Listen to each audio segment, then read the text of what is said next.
ফেনী, নোয়াখালী, কুমিল্লা সহ ১১ জেলার ৫৮ লাখ মানুষের অনেকেই বন্যা পরবর্তী স্বাস্থ্য ঝুঁকিতে রয়েছেন। বন্যা পরিস্থিতি নিয়ে সকালে ব্র্যাকের আলোচনায় উঠে এসেছে এমন তথ্য। এতে বিশেষজ্ঞরা ডায়রিয়া, কলেরা, চর্মরোগ সহ পানিবাহিত রোগ সম্পর্কে সচেতন হওয়ার তাগিদ দেন। বন্যা পরবর্তী স্বাস্থ্য ঝুঁকি, মাঠের বাস্তবতা ও অগ্রাধিকার বিষয়ক আলোচনায় মহাখালীর ব্র্যাক সেন্টারে অংশ নেন এনজিও প্রতিনিধি, সিভিল সার্জন সহ স্থানীয় উন্নয়ন প্রতিনিধিরা। সংশ্লিষ্টরা জানান, বন্যার পানি নেমে যাওয়ার পর দুর্গতরা অনেকেই আক্রান্ত হচ্ছেন ডায়রিয়া, আমাশয় ও অ্যাজমার মতো রোগে।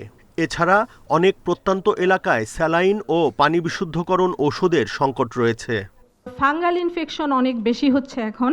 ম্যালেরিয়ার পেশেন্টের যে স্ক্রিনিং, সাসপেক্টেড যে স্ক্রিনিংগুলো করা হয়, ওগুলো আমরা ওই ক্যাম্পের সাথে সাথে আরডিটিগুলো করে নিচ্ছি, টেস্ট করে নিচ্ছি, যারা জ্বর নিয়ে আসতেছে অনেক বেশি। সো এই কাজগুলোতেও হ্যাম্পার হচ্ছে। আমরা অনেক জায়গায় যেতে পারছি না, তবে আমরা চেষ্টা করছি রিমোট এরিয়াগুলোতে আমাদের ক্যাম্পগুলো প্ল্যান করার জন্য। শেল্টারে এসে তারা অনেকে তাদের বংশগত রোগ, বালাই ইত্যাদি নিয়ে এসছে। এগুলো একজন আরেকজন থেকে ছড়িয়ে পড়ছে কিনা এটা ভাবাটা, সেটা স্ক্রিনিং করাটা আমার ধারণা হচ্ছে জরুরি হবে বলে আমার মনে হচ্ছে। এই যে হঠাৎ করে বহু মানুষের মধ্যে থাকছেন, এই যে ইনডিসিপ্লিন লাইফ, এটা তাদের মধ্যে এক ধরনের ট্রমা তৈরি করেছে গর্ভবতী নারীদের মধ্যে। বন্যার পানিতে ক্ষেতের রাসায়নিক সার ও কীটনাশক ছড়িয়ে পড়েছে সব জায়গায়। এছাড়া ইঁদুর, মশাসহ বেশ কিছু প্রাণী ছড়াচ্ছে রোগবালাই। এজন্য স্বাস্থ্য সচেতনতার পাশাপাশি নিরাপদ পানি ব্যবহারের পরামর্শ বিশেষজ্ঞদের।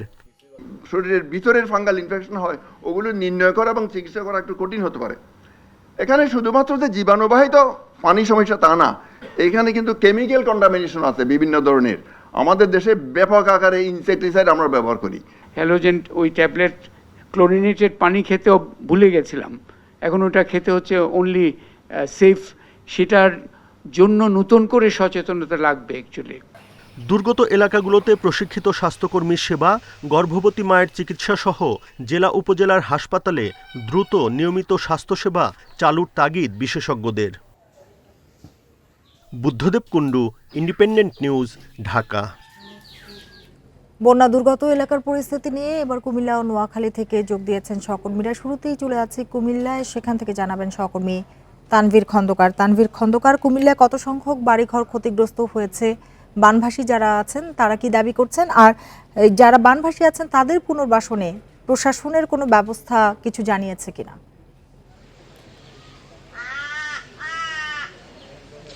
কুমিল্লাতে এখনো পর্যন্ত কত পরিমাণে ঘরবাড়ি বিনষ্ট হয়েছে সেটির মোট কোনো তথ্য নেই, কিন্তু শুধু বুড়িচং উপজেলাতে, যেখানে গোমতী নদীর ভাঙনে প্লাবিত হয়েছে উপজেলাটি, সেখানে 1700 বাড়িঘর একেবারে নিশ্চিহ্ন হয়ে গেছে, অর্থাৎ এইসব বাড়িঘরে আর কেউই থাকতে পারবে না।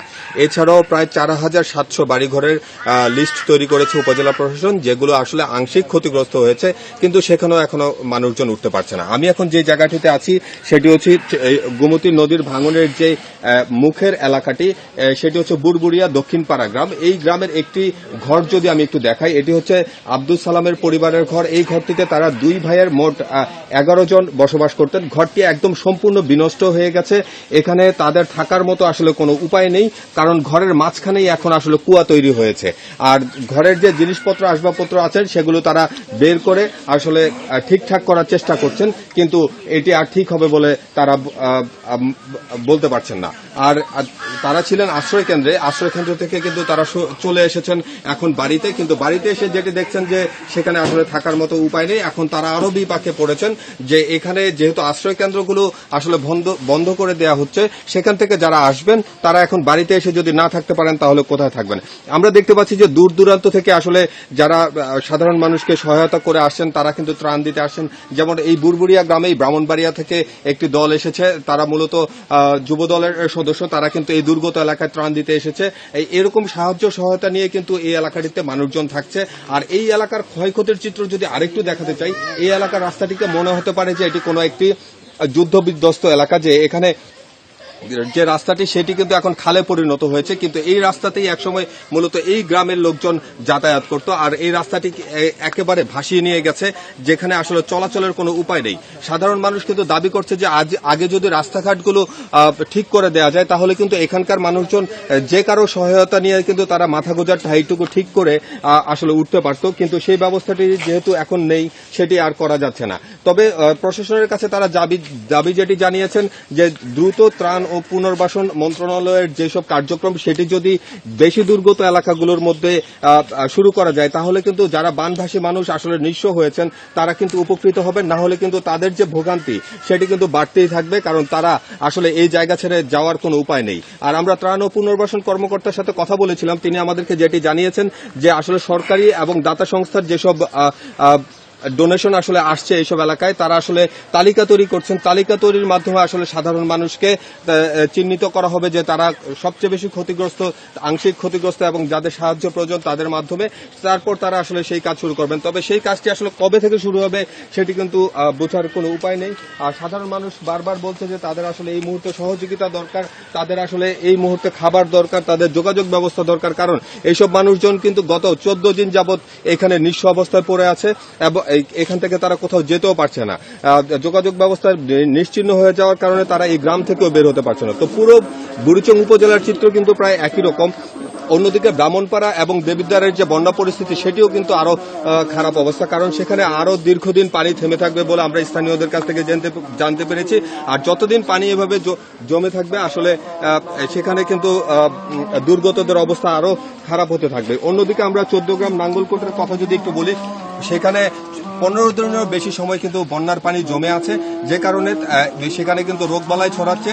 মূলত দক্ষিণের যে উপজেলাগুলো বন্যা দুর্গত হয়েছে তারা আসলে এই মুহূর্তে স্বাস্থ্য ঝুঁকিতে আছে, আর উত্তরের যে উপজেলাগুলো বন্যা দুর্গত হয়েছে তারা এখন খাদ্য সংকট এবং বাসস্থানের অভাবে আছে। অর্থাৎ দুই দিকের মানুষ কিন্তু দুই ধরনের সমস্যার মুখোমুখি হচ্ছে। তারা এখন যারা স্বেচ্ছাসেবী বা দাতা আছেন তাদের দিকে তাকিয়ে আছেন, প্রশাসনের দিকে তাকিয়ে আছেন যে কখন আসলে এই সমস্যা থেকে তারা উত্তরণ হতে পারে তাদের দিকে। তানভীর, আপনি থাকুন আমাদের সাথে। এবার যেতে চাই নোয়াখালীতে, সেখান থেকে যোগ দিয়েছেন সহকর্মী আবু নাসের। আবু নাসের, নোয়াখালীতে একেবারেই নিশ্চিহ্ন হয়েছে, অর্থাৎ বসবাসের একেবারেই অনুপযোগী এমন বাড়ির সংখ্যা এই মুহূর্তে বলা সম্ভব কিনা, আর সহায়তা কেমন পাচ্ছেন যে সংকটগুলো তৈরি হয়েছে তাতে?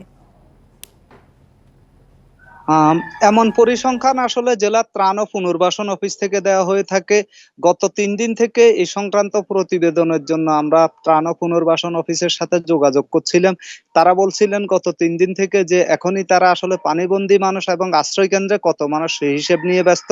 কিন্তু আজ 11টার দিকে সকাল একটি তথ্য তারা দিয়েছেন, অর্থাৎ ডি ফর্মের মাধ্যমে এই তথ্য সংগ্রহ করা হয় এবং এই তথ্য সংগ্রহ চলমান রয়েছে বলে যেই তথ্য আপাতত দিয়েছেন তাতে বলা হচ্ছে যে একেবারে পুরোপুরি ধসে পড়েছে, পুরোপুরি শেষ হয়ে গেছে প্রায় 500টি বাড়িঘর এবং আংশিক আছে আরো প্রায় 7,500-এর মতো।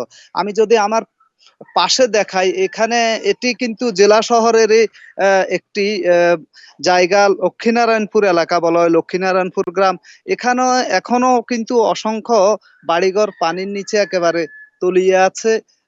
এদের এখনো যারা আশ্রয় কেন্দ্র থেকে কেউ কেউ এসে ঘরে ওঠার জন্য পরিবেশ আছে কিনা দেখে যাচ্ছেন, কিন্তু অনেকেই আবার ফিরেও যাচ্ছেন ঘর থেকে, কারণ আসলে অবস্থা দৃষ্টে মনে হচ্ছে যে ঘরে থাকার কোনো সুযোগ নেই। তারা যতটুকু দেখছেন দেখেই আবার ফিরে যাচ্ছেন এবং অনেকেই বলছেন যে তাদেরকে আরো 5 দিন 6 দিন যদি আশ্রয় কেন্দ্রে রাখা হতো তাহলে ভালো হতো, কিন্তু বাস্তবতা হচ্ছে যে স্কুল এবং কলেজ খোলার কারণে আশ্রয় কেন্দ্রগুলো ছেড়ে দিতে এইসব বাসিন্দাদেরকে বলা হয়েছে।